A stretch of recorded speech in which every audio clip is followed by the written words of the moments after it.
Hey y'all, welcome back to another episode of Chats in the Blog Cabin. You know, the show where I virtually invite people into the blog cabin to chat about life. And today I think it's perfect that the weather is rainy outside. It's kind of chilly because it's a good time to curl up with a good book and just chill. And I honestly think this book, Into the Wind, that Bill wrote is amazing. And I absolutely love this book. And I told you before we went on that I would actually tell you why a little bit later on. So I'm going to tell you why. Keep the suspicions a little bit later. But Bill, welcome to the show, and introduce yourself and tell us who you are before we get into chatting about the book. Yeah, my first name is Bill, and if you want to be formal, it's William. My last name is Loizeaux. Don't worry about pronouncing it. You can just call me Bill L if you'd like. My last name, if you know French, means the birds. Quick introduction. I'm a father, and I'm not necessarily in these orders, by the way, but father, husband, and I'm a writer. I've written a number of children's books. This is my most recent children's book. I've also written numbers of adult books, and both fiction and nonfiction, and I write essays and stories. So I'm kind of all over the map as a writer. But we're here to talk about a children's book, and I love writing children's books. It's when you have a child. My child now is 30. But when she was 4, 5, 6, 7, and was reading children's books, I had never written a children's book, so I got interested. When she started reading Charlotte's Web, and you think, as a writer, whoa, I'd love to try to do that, until you find out how hard it is. So, that's a quick bio. I live in Washington, D.C. right now, but spent some time in Massachusetts, New York State as well. So that's me, and you can ask any questions you want of me, and I'll try to bat them back to you. I love how you said you got into writing children's books because of your daughter. Was there ever a time where she was like, "Daddy, write this for me," or you felt like, "Oh, I can write something like that. I need to put something out so that she can read it"? Yeah, that's part of the. I actually had the pleasure about when this book came out of my daughter reading my words back to me, and it was and she's 29 years old or 30 years old now, and that was like really moving to me when she was a child. I was often in my study writing these children's books, but I would tell her what they were about as she was growing older. But then eventually she grew beyond children's books, which is one of the things that happens with children. But I kept writing some of them as well. But as for back then, when she was that young, did she read my books back to me? No, but I think she read them. I'm quite sure she read them. She probably read them on the sly. I love that. Right. Now, but it is a way for parents. I mean, I'm lucky to be a writer because it's a way for you to put into words what you're thinking and what you're feeling, and you know that your children will eventually be reading your work. But I would think, even if you're not a professional writer, writing what's on your mind, the stories that you might want a child to read, is pretty. It's a good thing to put those things down on paper. I say that also as an older guy who's had parents, and maybe at the time I wasn't as interested in my parents' stories, but I now am, and I've been reading some of their journals and diaries. So, but all I'm saying is, go ahead and write stuff down, or keep it electronically. I love that. Now, what was the inspiration behind Into the Wind? Yeah, I had a very feisty aunt when I was younger, and she was as she grew more and more feisty, I'll say, as she grew older. And after she died, I was at her memorial service, and a fellow at the service told a story. And he was a young sailor. My aunt lived on the coast of Maine. She loved sailing, but in the years before she died, and months before she died, she was in a wheelchair. Mm. And she was one of these people who loved life, really loved it, loved sailing, loved to get out there and sort of seize the moment.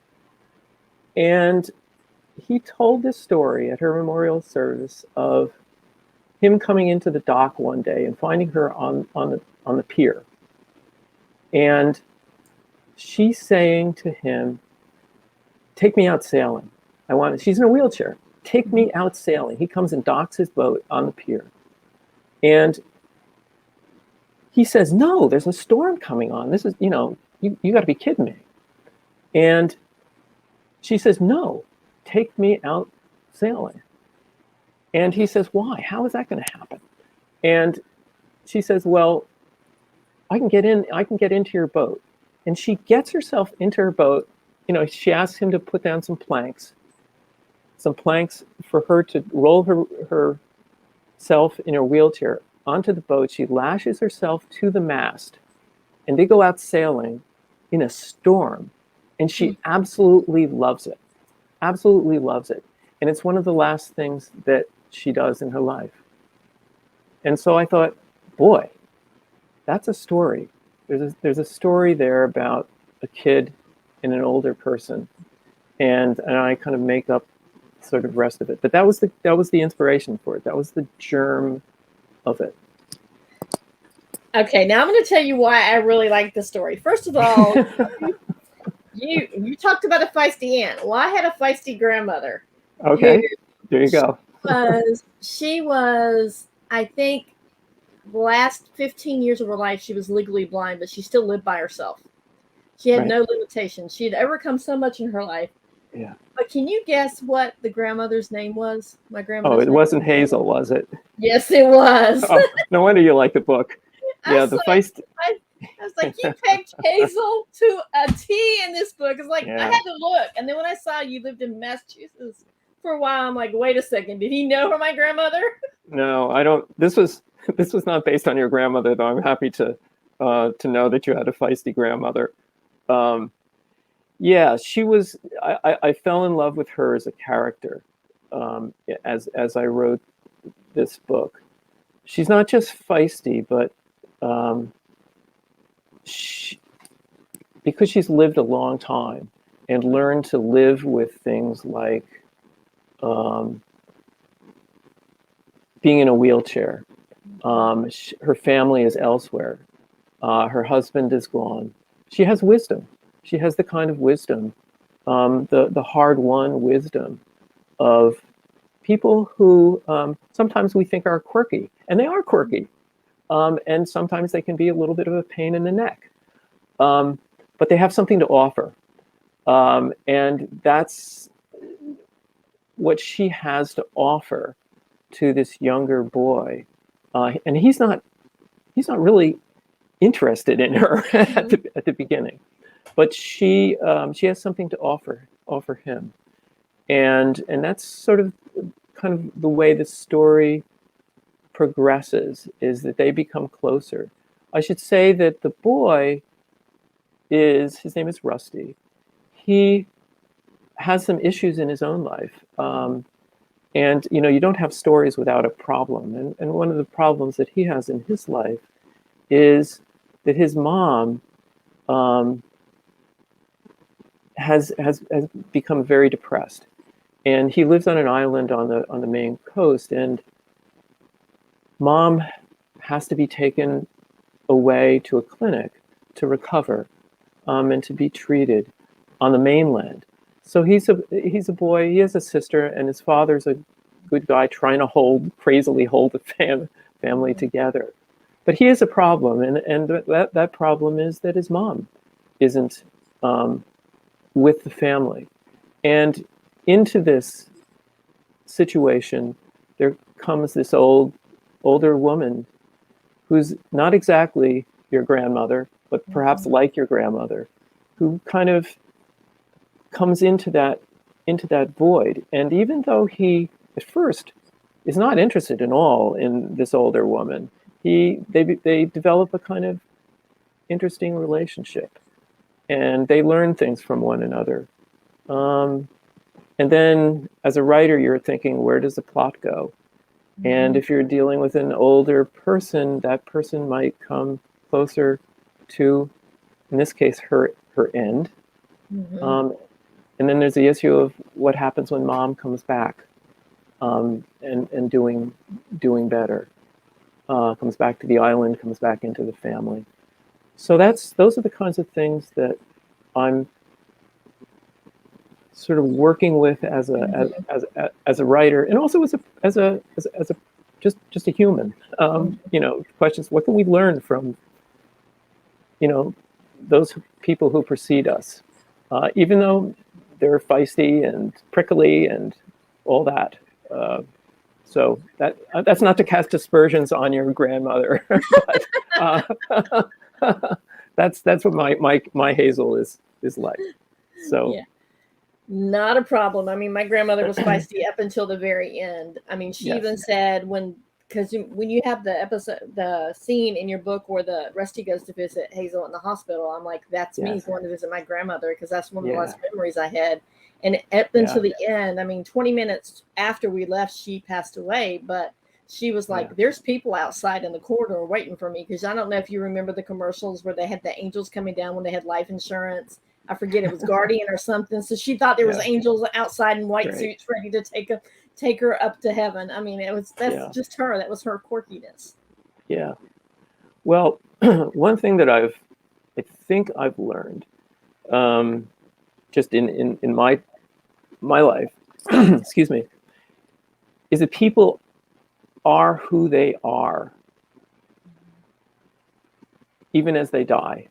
I mean, and in fact, it may be that sort of a kind of essence of people is almost constant, can be concentrated if they're conscious, right to the end. And it's actually, it's a beautiful thing. It's a beautiful and an extraordinarily powerful thing. And in this book, Hazel is unconscious for a while, but the boy Rusty comes to see her in the hospital. He's not altogether sure of this, but she is in fact dying. And she comes to consciousness. And what is it that she remembers? What is kind of really essential between the two of these people? And that essential thing is that sailboat ride that they took together, where she lashed herself in the mast and he took her around. He went through this kind of storm, or went through this high water with her. This kind of, I don't know, kind of elemental experience where they were both, I don't know how to put this, as joyful as they could be, as two human beings in a boat, in a whole lot of wind, and scared and happy and fully alive to one another and to the world around them in this kind of moment. And that's what she comes back to before she passes away. And I didn't know this when I was, when you start writing, you don't know where you're going, but your characters help take you there. You keep thinking, what would she be like? at this time? What would he be like at this time? So you kind of, writing isn't, just having your fingers on a Ouija board, but it's a lot of thinking, but it's an awful, your characters kind of, they take you where they want to go. And that's where they wanted to go, to get to this final moment between the two of them. I absolutely love that. And when we come back from our commercial, I would love if you would read part of your book. So, okay, commercial. All right. While human connections are the most important aspect of our lives, they can also be the most neglected. A couple of years ago, I attended a funeral of a close friend. She was loved and celebrated, with many testimonies sharing the profound effect she had on the lives of her friends. As I listened to these professions of love, gratitude, and admiration, I felt an intense sadness that these beautiful words were never shared with her. This experience forced me to reflect on what brought meaning to my life. It was the relationships, the human connections, those things that I and many others spend our lives ignoring or taking for granted, the things that we never say to each other. So I challenged myself to do better. At the age of 49, heading towards my 50th birthday, I made a list of 50 women, from lifelong friends to new acquaintances. Over the course of a year, I met one-on-one with all of them. And in the process, I learned more about myself than I had at any other time in my life.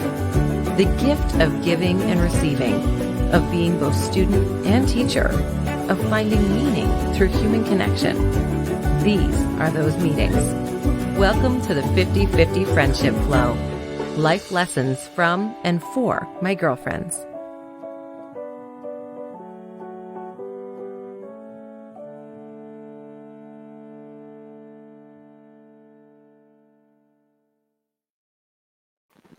And we are back chatting with Bill. He's the author of Into the Wind, and he's going to read part of his book for us. Yes. Maybe I'll read the first chapter. This book, by the way, is it's called a middle grade book. That's I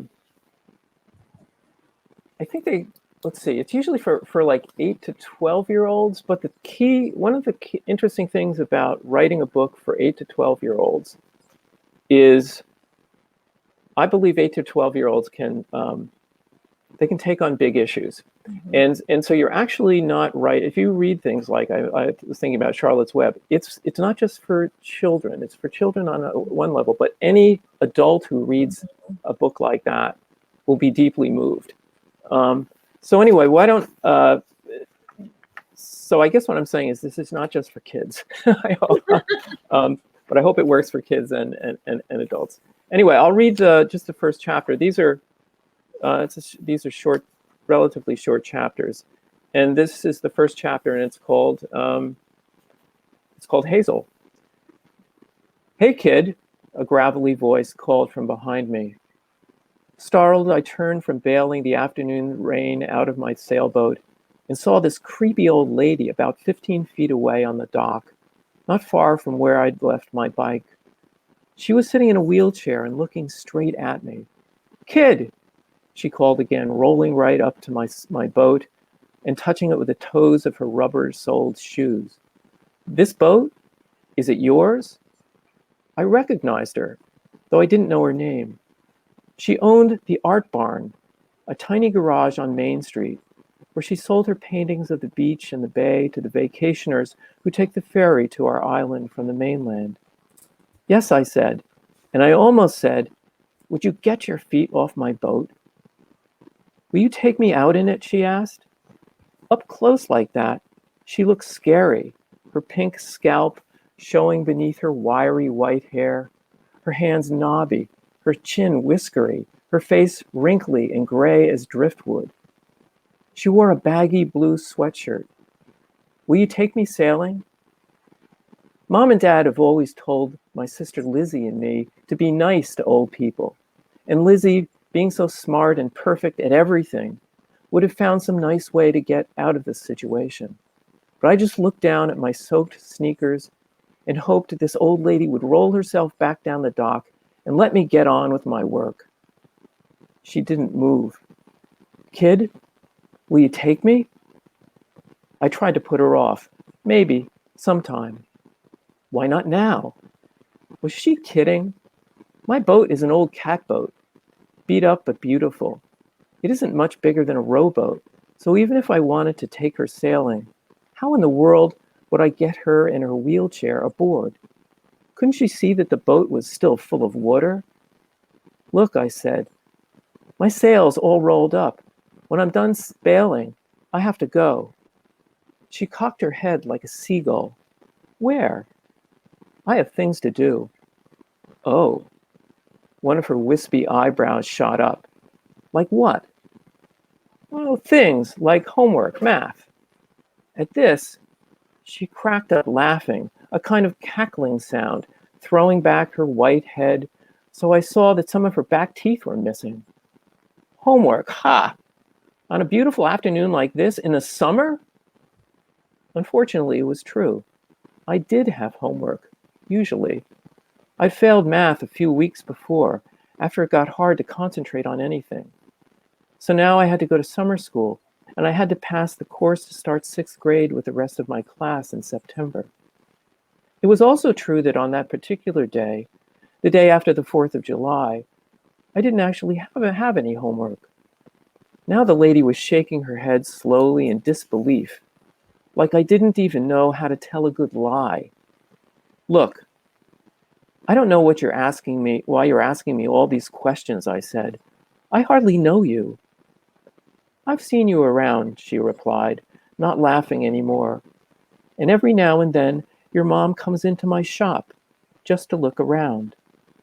She paused, thinking. The wrinkles on her forehead tightened. But I haven't seen her for a while. What did she know about my mom? And how is it any of her business? I looked across the dark blue of the bay and the darker blue of the Sound toward the mainland, a thin green line like a thread on the horizon.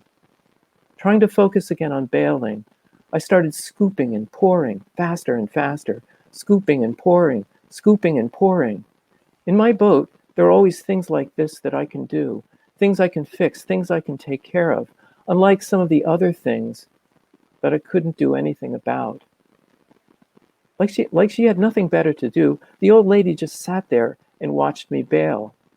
Along with the scooping and pouring, there was the rocking of the low waves, the squinch of the rubber fenders against the dock, the screams of the gulls, the sticky, salty smell of the breeze, and the late afternoon sun baking my back. 10 minutes later, she still hadn't moved, and it was getting more and more creepy, her sitting there just watching me like that. You know, I said, looking up, my name isn't Kid. She leaned forward in her wheelchair. What is it? Her shoulders were sloped, but she held her chin high. Her eyes were gray but gleaming. No, really, I want to know. You remind me of someone. Her eyes stayed glued on me, and for a second, I had the sense that if she was closer, she might have reached out and touched my arm. Rusty, I answered. My name's Rusty. She nodded. Okay. Then, Rusty, will you take me sailing, please? I'm done with my work for the day. I'd love to go. I haven't been in years. By the way, my name is Hazel, like the color. Without waiting for an answer, she went right on. See those boards over there? She glanced toward the end of the dock, and a small stack of 2x6-inch boards, each about 4 feet long, that Jack, the maintenance man at the marina, was using for repairs. If we bring some of them over here, she said, we can make a ramp for my wheelchair. We'll put the boards side by side. We'll set the ends of each on the edge of the dock and the other ends in the middle of your boat. Then I'll do the rest. She had this way of using the word we, as if she and I were on some team together, her team, and I had the feeling that she'd thought all this out before she'd even asked me. But it was totally crazy. No way was she going to be in my boat. That's not going to work, I said. Plus, I have to get home for supper. It could be a short sail, just a half hour. Why don't we sail over to Half Tide Rock and back? The weather's perfect. It'd be grand, she said. Why was she being like this? If I wasn't standing in my boat, I'd have just walked away from her. I shook my head. No. She gave me a long, hurt, disappointed look, as if to say, I expected so much more of you. Where's your sense of adventure? At last, she seemed to give in. Oh, well. She let out a laugh, let out a sigh, her shoulders lifting and falling. I tried. Then she brightened a bit. But at least you said you'd take me sometime. So I suppose that could be tomorrow, or the day after, or even next week. But sometime we'll go sailing. Right, kid? So much for giving in. She turned and rolled herself back down the dock, her elbows sticking out like chicken wings, her narrow tires thunking over the planks. 20 feet away, she stopped and seesawed her wheels so that before she'd go on her way, she could peer over at me, over her shoulder. Her eyes twinkled in a way that held my eyes on hers. Sometime, Rusty, I'll remember that. That's the first chapter. And I absolutely love that. I mean, you can see the determination of the elderly woman wanting to start her wheel, and the young boy's Exactly. like, no. And then when you mention the Rusty's mom, and that very first, you're building that whole thing up to what's wrong with Rusty's mom, what happened to Rusty's mom, because we're not really sure until I think halfway through the book we kind of finally figure out what is wrong with it, because there's all the different. I mean, you give different symptoms, but for me, I thought maybe it was alcohol, maybe it was drug abuse, maybe it was something like that. And when you finally came up with depression, I'm like, wow, seeing it from the kid's point of view is something. So that's one of the things that your books touch on, some heavy topic. Why is it important for writers, not us, but for writers to write and for readers to read about these heavy topics in children's literature? Yeah, that's a good question. Because sometimes, we tend to think that kids' books are, they're just, just about having a lot of fun. Mm-hmm. A couple of answers to that. First of all, this age group, kids that are between like 8 and 12 years old, by the time you're that age, you've run into some of these large issues, I think.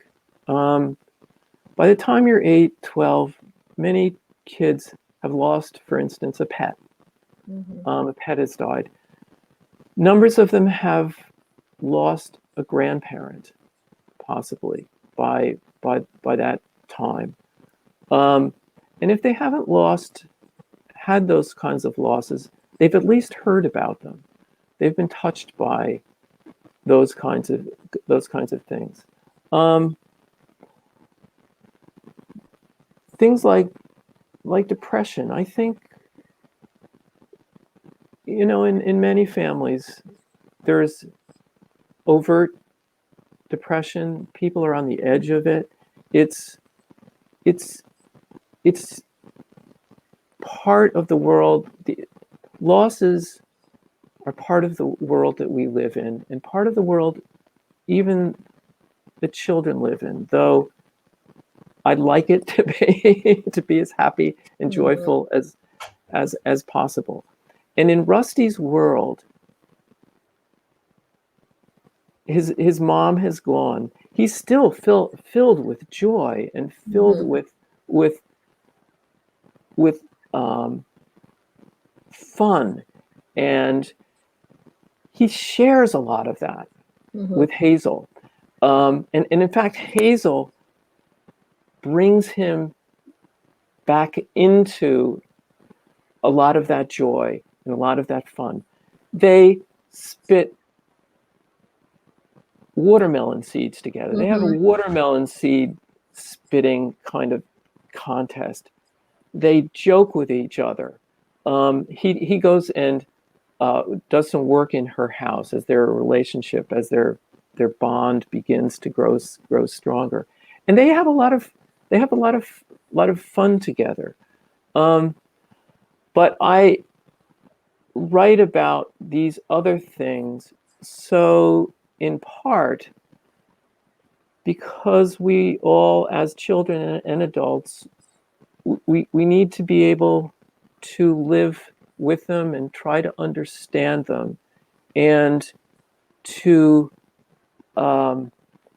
gain wisdom from our encounters with whatever losses that we have. And that's what happens I think what happens to Rusty.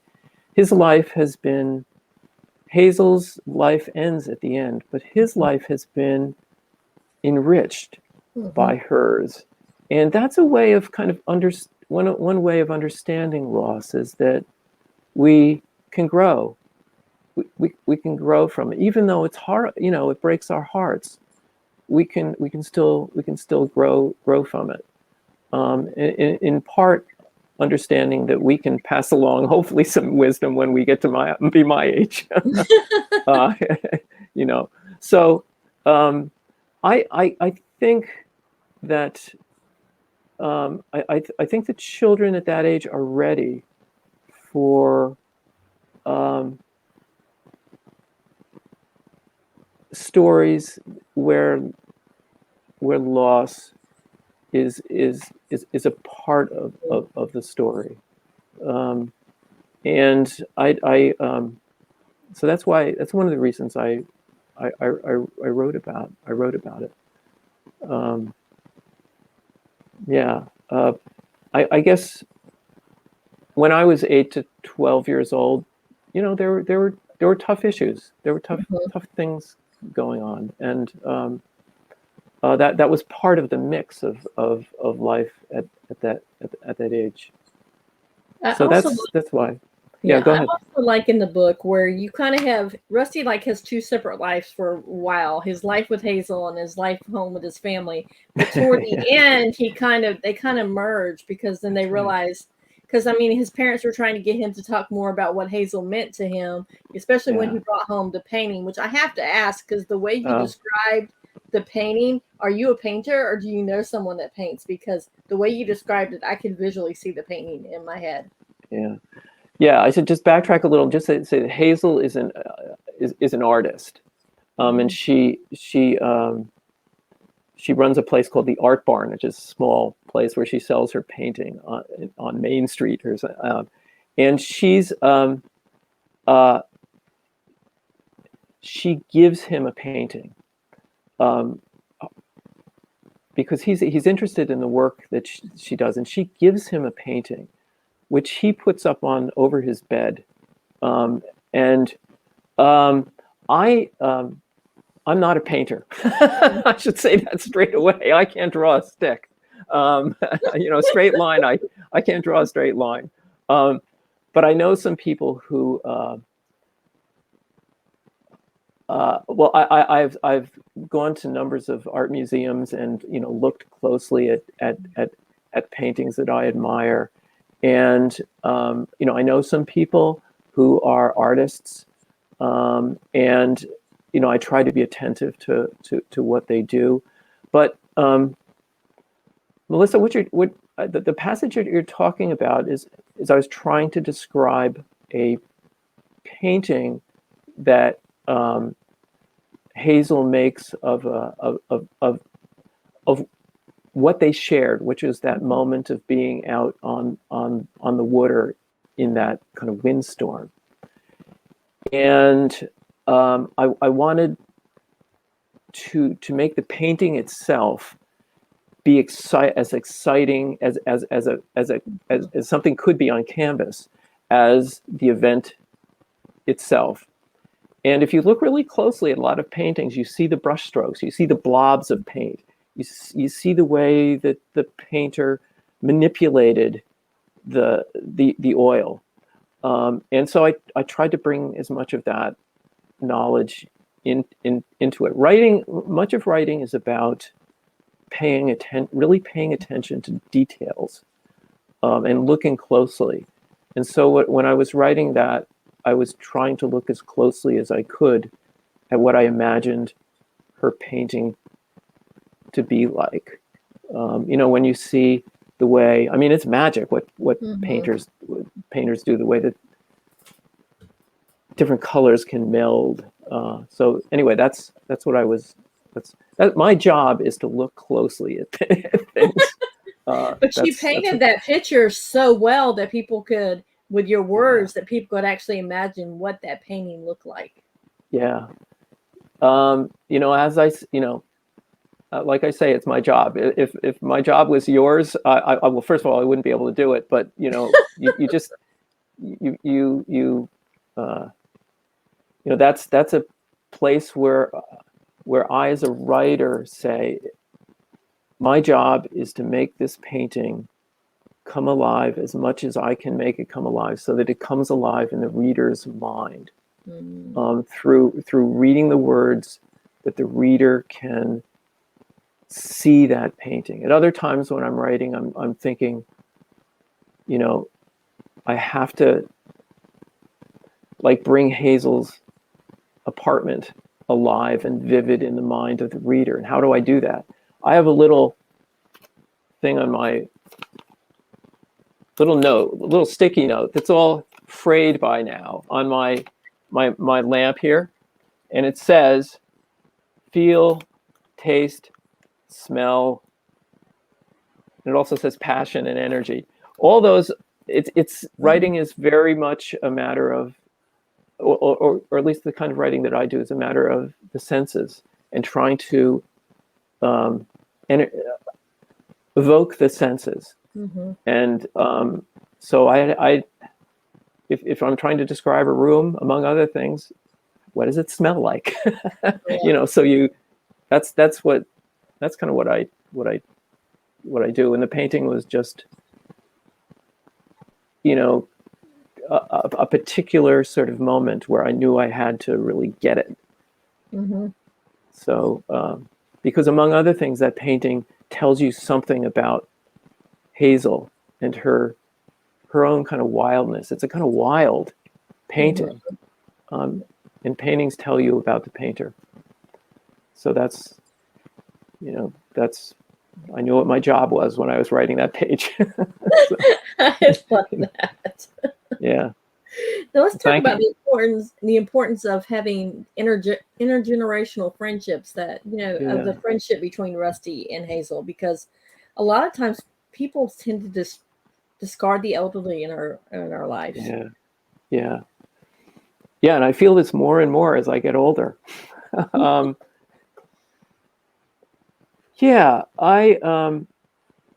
It's in our culture. Our culture, I think, in particular, sort of romanticizes youth, and it's a youth. We are still a youth culture, and but older people have extraordinary things to offer. I was pretty lucky to have. I mean, at the time, it's interesting. At the time, I thought, what a pain in the neck. But I had a grandmother who lived with my family for a few years before I went off to college. And at the time, I thought, what's she doing here? But in retrospect, she had some things to offer. And I think it's an undercelebrated relationship in our world, but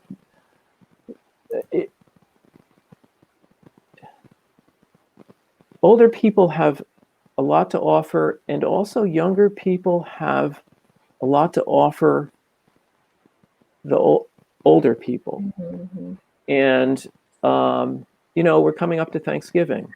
You may, around that table, if you have a nice table with a lot of people around, it will be an assortment of ages. And if the grandmother has told that story 300 times, there's probably a reason for it. And listen to it, or listen to it as openly as you can. These friendships, I guess what I'm saying is I wanted to create a friendship that was really important and important to both parties. And I think Hazel was really important in Rusty's life, was actually transformative in his life, and maybe even vice versa. Both of their lives were enriched by this kind of friendship. It's, I know my daughter had a great relationship with her maternal grandfather, and her maternal grandmother, who's still living, and my mom, and those things are important. Those things are, among other reasons, is because those children will become grandparents themselves eventually, right? Now, are you working on anything else now that Into the Wind is out? Is there anything else that you're working on? Do you have other things in the works? Yeah, I work on.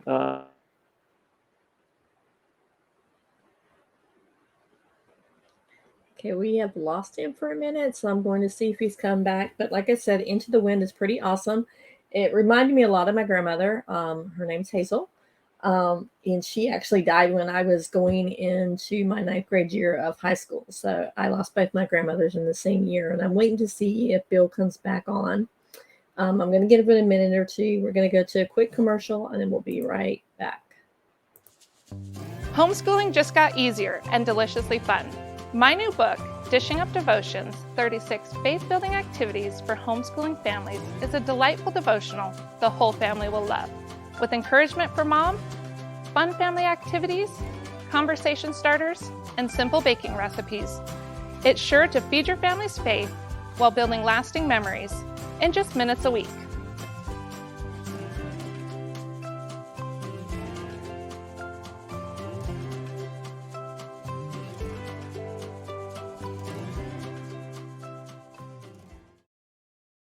Then we're back. Bill, you're back. We had a little technical issue there. Sorry about that. I don't know where that came from. Goodness, it's good to see you again.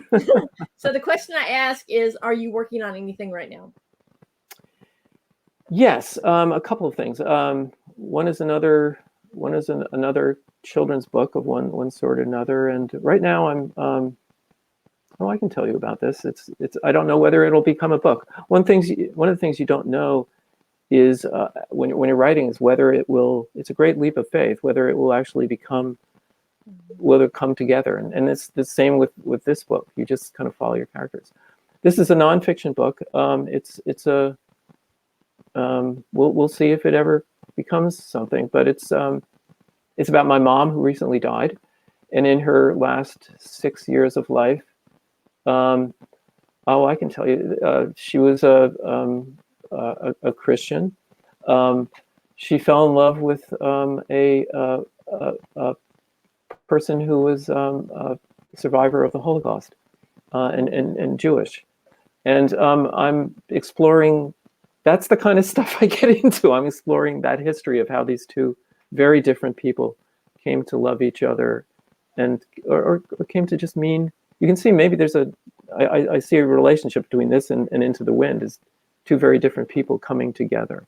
So that's kind of trouble I get into, and whether it'll pan out, well, I don't know.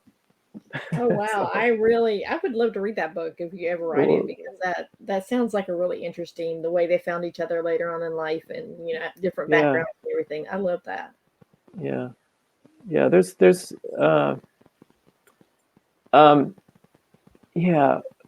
what's how do I put this? What's always surprising to me is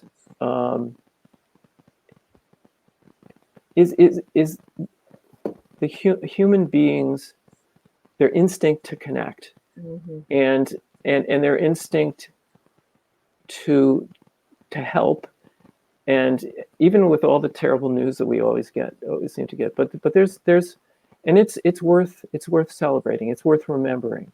It's worth keeping close to us that we're here, we're not here, I don't think, to be lonely. We're here. We're social creatures, and we're here to give to other. I think to give to other people. I say that as a person who's a writer, and you're usually sitting at your desk lonely. Yeah. So, but when I get out, but it's important to. I don't know. There's a beautiful instinct, I think, and it's just so important to be reminded of that. I'm sorry, I cut you off. Go ahead. Going back to what you just said about being a writer and you're sitting at your desk lonely, you're not really lonely because you have your characters there, and they're like almost like you can almost hear them talking to you as you're writing. Yeah, and just to even complicate that, you're absolutely right about that. I mean, your characters become part of this little world that's in your head, but you also and this doesn't necessarily just apply to me as a so-called professional writer, but anybody who writes a story, you envision who it is that you're writing to. And in that sense, you're not really lonely. There's someone when you're writing, nobody's talking back at you, but you're trying to communicate. And that's one way that you're moving out of loneliness. I suspect. At least that's how I feel. Yeah. I love that. Our time is almost up. Do you have one last little nugget that you want to share with people? Oh gosh. What can I share with people? I don't have all that many nuggets, actually. I guess I'm trying to think what's best. I think maybe just to leave it there with the notion that well, maybe I'll just kind of come back to what I was saying before, that in encouraging your viewers to and I know what you try to help people in their everyday lives, I think. Is it that maybe one thing that can contribute to, or two things that can contribute to the everyday lives of people, is to read with your children, to read, and this is, I'm happy to pump my book, but to read mine and read others that you feel can add meaning to the lives of yourself and your children, and then also, if you feel like writing, write down. It may not get published, but somebody will read it down the road. But read. Yeah, I think the best thing, the best nugget. There's nothing more terrific as a parent than reading to your children, or with your children. That's actually reading with your children. It's you're sharing something that's really intimate. So I'd say do as much of that as you can. Maybe get away from some of the videos and get that child in your in your lap and read. So that's my note from on high. I love that. Now tell people where they can find you at. Yeah, I have a website, and it's right there. It's www.william, and then there's this weird last name. It's LOIZEAUX.com. That's the challenge, is that last name. But that'll get you to my website and other books. If you're interested in children's literature, I've written a couple of other children's books. So yeah, that's me. And where they can grab your book at? Yeah, just Amazon. I think Amazon.com will get you. You can put Into the Wind. You can Google Into the Wind and get to any number of places where it's for sale. And it's also for sale in some bookstores too. And so, I love the picture of their writing sailing out. I love it. It's so cool. Yeah. When the publisher when the publisher showed me that photo, or that painting, I said, yeah, that's the one. Love that. So, Bill, I want to thank you for coming on and for sharing your book, for letting me be able to read it, for you to come on to kind of review it, for including Hazel in there, because I think the name Hazel, I think, is going to be synonymous with feisty people, because I don't think there's very few people I've met that are named Hazel. So thank you for including that name, because that's a special name, like I said, to me. And I cannot wait to see what else you have on coming up. And you're welcome to come back anytime and discuss anything else that you've written. Well, thanks for having me aboard. All right. So, guys, the book is Into the Wind, and I will put in the show notes where you can find Bill, as well as where you can find Into the Wind. And this is a great book. As a former teacher, because I didn't tell you that I'm a former teacher. Wow. So, as a former teacher, I would definitely recommend this. I also read a lot with my 3 girls when they were younger. So even if you're not a young adult and you're an adult, you can still pick up this book. There's something in there for everybody, I honestly think. So keep chatting, be blessed, and pick up a book. See you guys on the next episode of Chats from the Blog Cabin. Bye. Bye-bye. Good luck.